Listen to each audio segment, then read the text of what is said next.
사랑의 하나님, 감사합니다. 오늘은 사무엘상 말씀을 읽습니다. 이제 새롭게 있는 사무엘상 말씀을 통해서 다시 한번 우리에게 또 주시는 귀한 교훈이 있을 줄 믿습니다. 기대합니다. 하나님 그 말씀을 통하여 사랑하는 주의 백성들에게 필요한 메시지를 허락하여 주옵시고 이 영상에서뿐만 아니라 고요함 가운데 하나님의 말씀을 천천히 읽어 내려가는 그 시간 가운데 세미한 음성으로 우리와 함께하여 주시옵소서. 감사드리며 살아계신 예수 그리스도의 이름으로 기도합니다. 아멘. 자, 사랑하는 성도 여러분, 반갑습니다. 오늘은 사무엘상 말씀을 읽도록 하겠습니다. 이제 사사 시대의 어떤 사사기와 룻기의 시대가 지나가면서 이제 어떻게 보면 사무엘을 우리는 마지막 사사로도 이렇게 평가하고 이야기하기도 합니다. 그래서 이제 거의 사사의 마지막 시대, 그리고 이제 나중에는 사울 왕을 통하여 왕정 시대가 시작이 되죠. 물론 이제 사울 왕을 왕으로 인정하지 않습니다. 하나님의 관점으로 사람이 그냥 막 세운 왕이 되어졌던 그 사울 왕을 통하여 왕정 시대가 시작이 돼서 나아가지만 나중에 하나님 결국 또 다윗을 세우시죠. 그 모든 이야기가 이제 담겨져 있는 것이 이제 사무엘상 말씀인데요.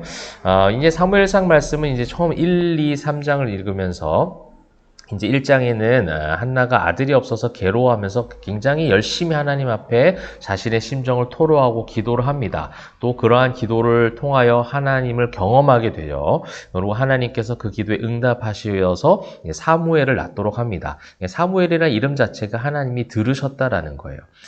저는 여러분 이 한나의 기도를 통해서 우리가 성경적으로 바르게 알아야 될 관점이 필요하다고 생각합니다. 오늘 이 1, 2, 3장에서는 묘한 긴장감이 있어요. 1장에서는요, 한나의 기도의 가운데 그 기도가 정말 진정한 기도인지를 알아보지 못했던 엘리 제사장이 등장을 하죠. 대조가 되고 있습니다.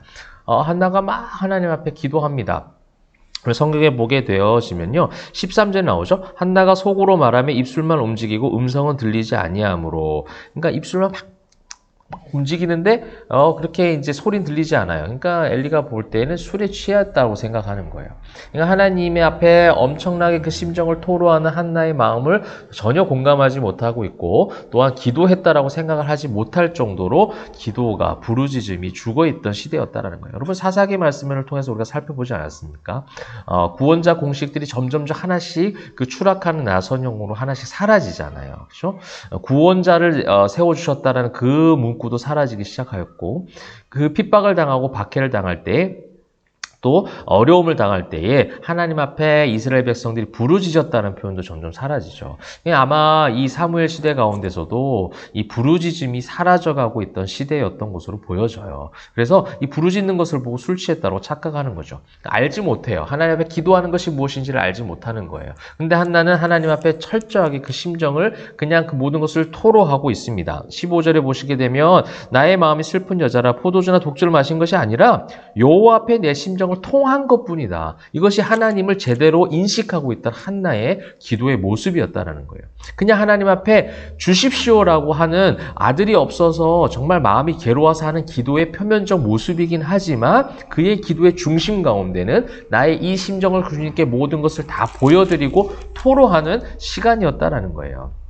여러분 이 한나의 기도가 바른 기도였다는 것은 2장을 통해서도 드러나지 않습니까? 2장에 한나가 기도하여 이르되 내 마음이 여호와로 말미암아 즐거워하며 내 뿔이 여호와로 말미암아 높아졌다. 그리고 여호와 앞에 여호와는 지식의 하나님이십니다. 나의 행동을 달아보십니다. 나의 모든 것을 아시는 그 하나님이시라는 거예요. 또 6절에 보면 여호와는 죽이기도 하시고 살리시기도 하고 수월에 내리기도 하시고 거기서 올리기도 하시고 가난하게도 하시고 부하게도 하시고 모든 주권과 섭리와 통치를 하나님 앞에 다 인정하고 맡겨드리는 온전한 기도를 지금 한나는 하고 있었다는 거예요. 무조건 아들 주십시오. 그래서 기복적인 어떤 기도를 통해서 하나님 나에게 주시면 내가 하나님 앞에 섬기겠습니다. 하나님 주셨으니까 이제 끝. 그래서 나는 모든 것을 하나님의 복 받았다 이렇게 끝나는 것이 아니라 주신 이도 거두신 이도 그죠? 모든 것을 섭리하시는, 통치하시는 하나님에 대한 인정이 그의 마음 가운데, 기도 가운데 있었다라는 거예요. 그러면서 2장 12절을 보시면 엘리의 아들들은 행실이 나빠 여호와를 알지 못하더라. 2장에서는 엘리의 두 아들과 이 한나의 기도를 지금 대조시키고 있는 거예요. 그러니까 하나님이 들으시는, 하나님과 통하는, 하나님과 교제하는 온전한 기도의 사람 한나, 그리고 그것을 통해서 얻은 그 하나님이 들으셨다라는 것을 이름을 붙여서 사무엘이라는 아들이 태어나게 하심. 그렇게 여호와를 잘 알고 그와 교제했던 그 한나와 그러지 못했던 엘리 제사장의 그 가족들, 그리고 그 제사장 가족이 그랬을 정도면 그 어두운 사사의 시대에 그 사람의 자기의 소견에 옳은 대로 행하였던 죄악된 모습이 그 시대적 어두움이 그대로 드러나고 있는 거예요. 그 속에서 하나님은 한나를 선택하셨고 그 가정을 통하여 사무엘이 태어나도록 섭리하셨다는 거예요. 그래서 조금 앞으로 다시 돌아가면 1장 19절에 보시게 되면 여호와께서 그를 생각하셨다. 한나의 기도를 한나를 생각하셨다라는 거예요. 하나님께서 기억하셨다라는 거죠. 그 한나의 그 심정을 토로했던 그 기도를 들으시고 그와 함께 했던 그를 기억하시고 동행하셨던 하나님을 보여주고 있는 겁니다. 그러니까 어떻게 보면 연약해 보이고 어떻게 보면 절망 가운데 있었던 그 한나였지만 진실된 마음으로 하나님 앞에 마음을 통하고 토로하며 기도했던 그 한나와 하나님과의 그 관계, 그것이 하나님께서 원하셨던 것이었다면 반대로 지금 엘리와 두 제사장, 엘리와 그 아들들, 그 행실들이 나빴던 아들들의 모습은 어땠어요? 알지 못하는 거예요. 하나님이 어떤 분이신지를 알지 못해요. 그랬기 때문에 알지 못하였기 때문에 그들의 행실은 여호와의 제사를 멸시하고요. 회막문에서 수종드는 여인과 동침을 하죠. 완전히 사람이 자기 소견에 옳은 대로 행하였던 종교적 범죄와 윤리적 범죄를 다 지금 보여주고 있는 것이 두 아들들의 모습이었다는 겁니다. 그러한 가운데 사무엘이 이제 소명을 받게 되는 장면들이 3장에 나오고, 사무엘이 자신을 부르시는 하나님의 그 소명을 알아차리지 못하고 엘리에게 나가서 이야기하게 됩니다. 그때 이제 9절에 엘리가 사무엘이 이르되 가서 누웠다가 그가 너를 부르시거든 얘가 말하기를 여호와여 말씀하옵소서 주의 종이 듣겠나이다 하라 하니 이에 사무엘이 가서 자기 처소에 누우니라 라고 이제 나오겠죠. 하나님께서 사무엘을 부르시는 장면이, 소명을 주시는 장면이 이제 등장을 하고 있습니다. 그러면서 엘리 집안에 대한 심판에 대한 부분들이 등장을 하고 있고요. 결국 이제 사무엘이 이제 19절, 20절 보시게 되면 사무엘이 자라매 여호와께서 그와 함께 계셔서 그의 말이 하나도 땅에 떨어지지 않게 하니라. 또 않게 하시니 단에서부터 브엘세바까지 온 이스라엘이 사무엘은 여호와의 선지자로 세우심을 입은 줄을 알았더라. 모든 북쪽에서 남쪽까지 전 이스라엘을 통치하는 마지막 사사로서 사무엘을 하나님께서 세우고 계시는 장면이 나오고 있죠. 여러분, 이렇게 이제 1, 2, 3장 첫 사무엘을 보면서 지금 이 장소적인 배경도 실로라는 곳이에요. 이제 실로라는 곳에서 이제 종교적인 이제 제사가 지어지던 곳입니다. 예루살렘에서는 조금 한 30여 킬로 떨어진 그런 지역에서 그곳에 법궤가 있었어요. 그 법궤가 있었고 이제 내일부터 읽으실 4장부터는 법궤가 빼앗기고 이동하는 이야기들을 보게 됩니다.